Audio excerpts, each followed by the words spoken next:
Man, good event, brother. Amazing event. I'm not gonna Man, hold thank you so much, bro. you. You already know. Thanks for leaving your successful business, your beautiful family, coming out here representing for the city, man. Bro, what made this event different for me, I'm just gonna hop in. Cause I'm so hyped, bro, is the energy that the people showed up with was completely different, bro. I haven't seen that before. And I've been to some pretty incredible events. I met you at an incredible event. You're emceeing that event out in Milwaukee, and I said, this guy, if I ever have an event, I would love for this guy to MC it. Honestly, you felt a whole world in front of me in terms of like actually making that possible. I'm like, okay, see, it's not really on nobody's radar. Is that possible, bro? Talk to me about that, bro, because you had some of the biggest names in the game telling you that you should throw the event in Dallas. So how'd you like what prompted you to go against the grain like that? You know, you've never thrown an event on this magnitude. You're getting advice not to do it in your home city because there's no direct flights here. Nobody, nobody just comes to OKC, not in our industry at least. Yeah, So what prompted you? bro. To be honest with you, I've been counted out a whole lot. I've been counted out a whole lot. I've had a lot of people tell me I couldn't do something. And sometimes, like, I go against the grain to a flaw. So I was really insecure about if it was a play or not. Truthfully, my fiance, my beautiful woman, Shout out Day. she always just kept pouring into me, yo, you can do anything. You can do it. You can do it. And when I started fostering relationships that meant more than just money with guys like you, and, I was like, man, if I can just get a few good people on this flyer, I know I can back up the rest of them. You know what I mean? And when it started happening, it started happening. Yeah. So I don't know, man, just believing in God, bro, and just building relationships. That's crazy. And bro, standing room only. Standing room only, bro. So not only did you pack out the room, it was standing room only. You packed out the VIPs. You had some of the biggest speakers in the industry in here. And you had people in tears, you had people laughing, like massive, massive success. So highlight for you, bro. It's been a long day. Highlight? Yeah, highlight from the event. You know what's crazy? The highlight for me is adversity. What do you mean? Remember I told you, having this in Oklahoma was adversity. Life threw curveballs. This morning, we lost power. Oh, facts. I forgot about that. We lost power, bro. Boy, talk about that, bro. For those that don't know who weren't here, yo, we walking. Brother, I'm in my bathroom getting ready. I'm getting fresh. I'm talking to my lady. She's like, it's gonna be a good day. Don't worry about it. It's gonna be awesome. I'm walking around and she asked me a question and my tone is just so low. I didn't even want to say it to her yet. Cause I'm trying to process it. Oh, so they hit you up. And I'm trying to stay before y'all calm. before y'all even got here. Yeah. He sent me a picture. And she's like, you okay? And I was like, we ain't got no power at the event. She was like, huh? Yeah, there's no power. She didn't freak out. She's like, baby, it's okay. Let me call what you need. She called him. Check this out. I had a nightmare that the event would start late and it was because of other reasons. It was because speakers didn't come. This is my nightmare. Last night? No, throughout the week. I had a nightmare. Yeah. And the event started at 10:46. She called OG&E and they said the power would be back up at 10:41. So I'm driving to the venue and it's surreal. I'm feeling like it's still a nightmare. I'm like, is this real? I get here, all the lights are off. Feeling bad, man. And what's crazy is that everybody I talked to after that mishap, everybody was positive. Everybody was uplifting me, like, let's go. I was the only one really tripping. Yeah. And bro, it turned out to be a beautiful event. Facts. It was tough. That was my highlight. Ironically enough, there's a lot of beautiful things that happened, a lot of beautiful stories, a lot of beautiful speakers. And if I had to talk about it, I'll talk about it for days. How great a job they did. But honestly, man, my highlight had to be the fact that we had adversity and overcame it as a crew. I love that, bro. You know why I love that? Because you walk the walk, bro. You don't just talk the talk, because in your presentation today, on the slide which you presented prior to today, there's a whole slide that was labeled "Before the testimony comes the test." right? Mm-hmm. And the same thing today was the same exact thing, which is really interesting. This is funny how God works, bro, because I was just listening to one of my mentors talk to me about this, how before God puts you where he wants to, or after God gives you a vision, he places you in front of drama. And I was like, well, that doesn't make sense because the scripture says that God does not test us. Amen. Right? So I was like, okay, so is there a discrepancy? And it's not a discrepancy. What it is, it's not him testing us.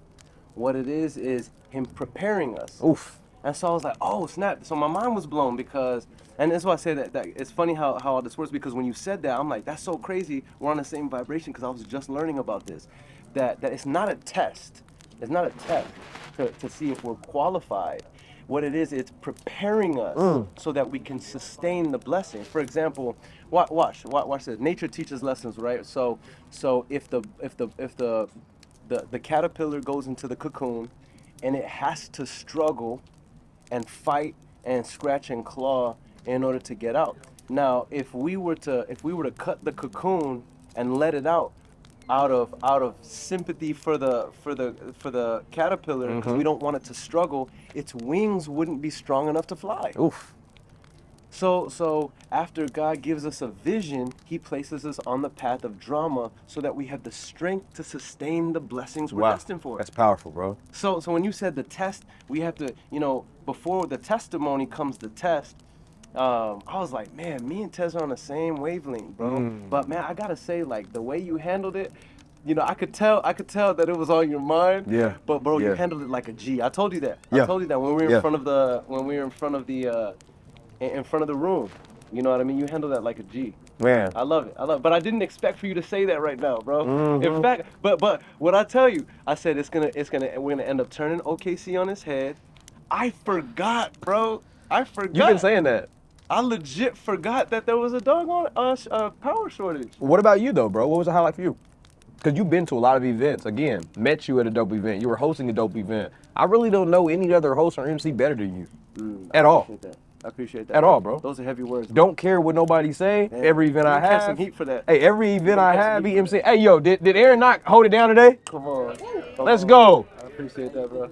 You did your thing, man. Appreciate that, bro. Yeah. What was your highlight? I say the first one has to be your presentation. Thank you, bro. The reason why I'm not gassing you, because if it wasn't my favorite, I would not say it. But the reason why is because you told your story, bro. And I feel like the story is just as important as the tactical and the technical.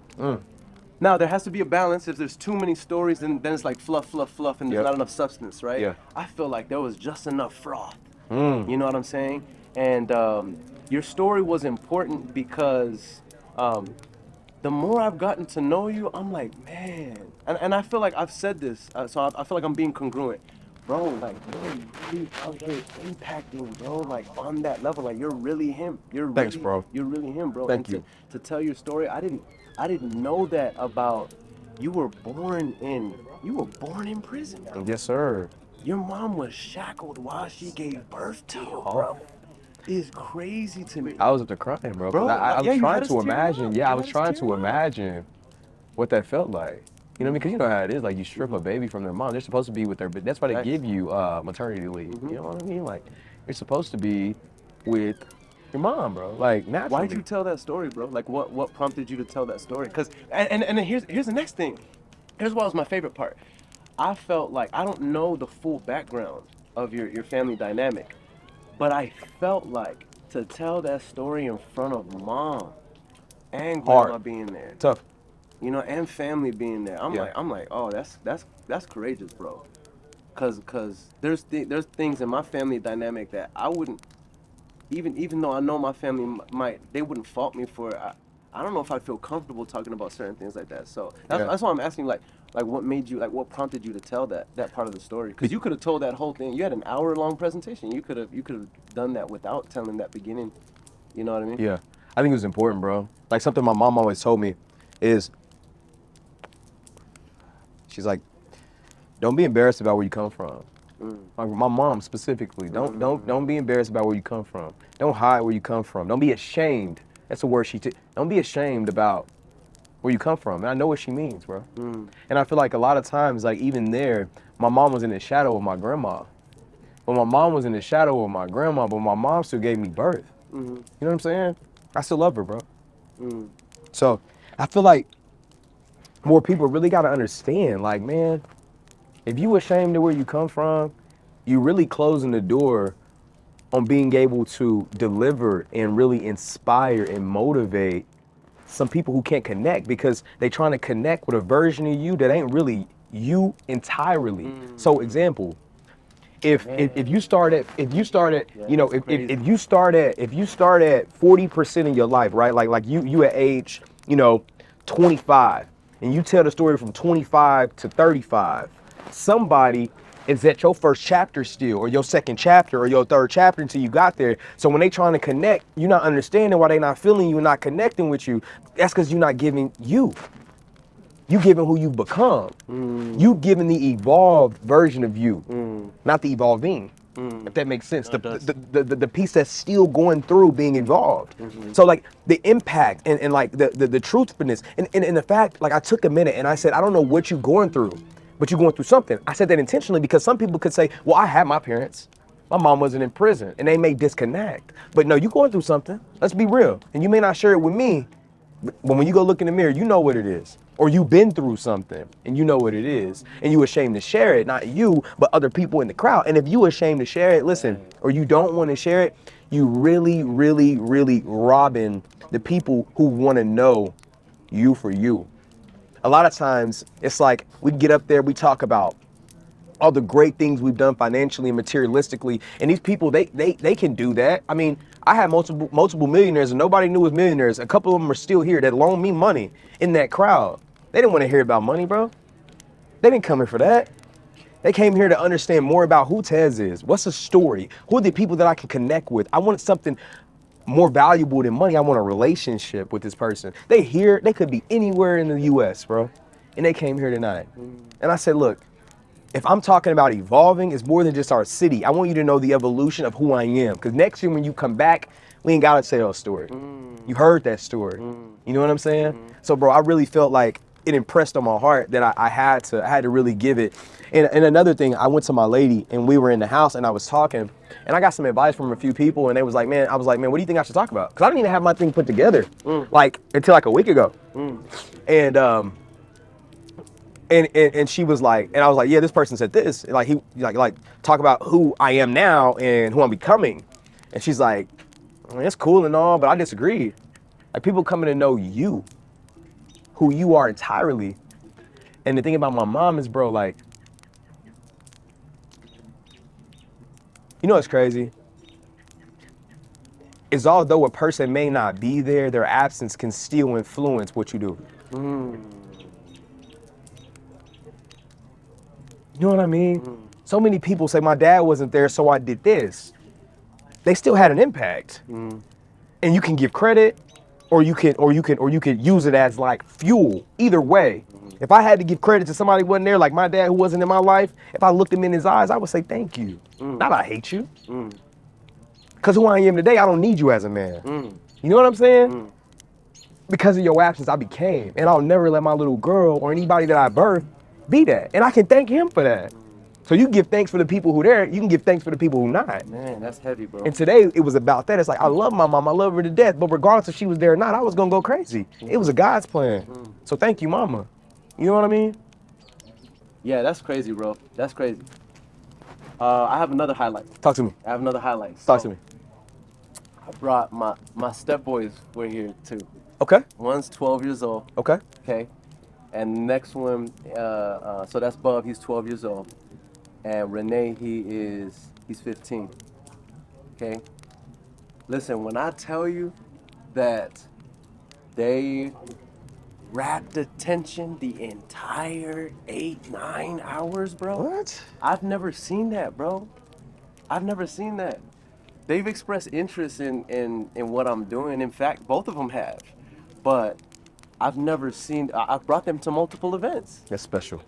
Bro, when I tell you that they were front and center and rapt attention, bro, my heart was warm, bro. That's Like, awesome, dog. and a lot of that goes to, you know, we had talked a little bit about kudos to you and your team for y'all put it together. But I do remember us talking about how the event should go and flow. And bro, y'all's team executed on a very, very well put together event. But man, seeing that like peeking around the wall and behind the stage, bro, and just seeing them the entire time, every speaker, man, for me that was heartwarming, bro. That's awesome, bro. Yeah, yeah, Awesome, dog. that meant a lot Love to me. it. I love that it. meant a lot to me. Aaron, my guy, bro. Thank you so much, man, for coming out to Oklahoma City. I really hope we can do it again. And if you wasn't at this one, Come on. you better be at the next one. Facts. We'll see y'all later. Deuce.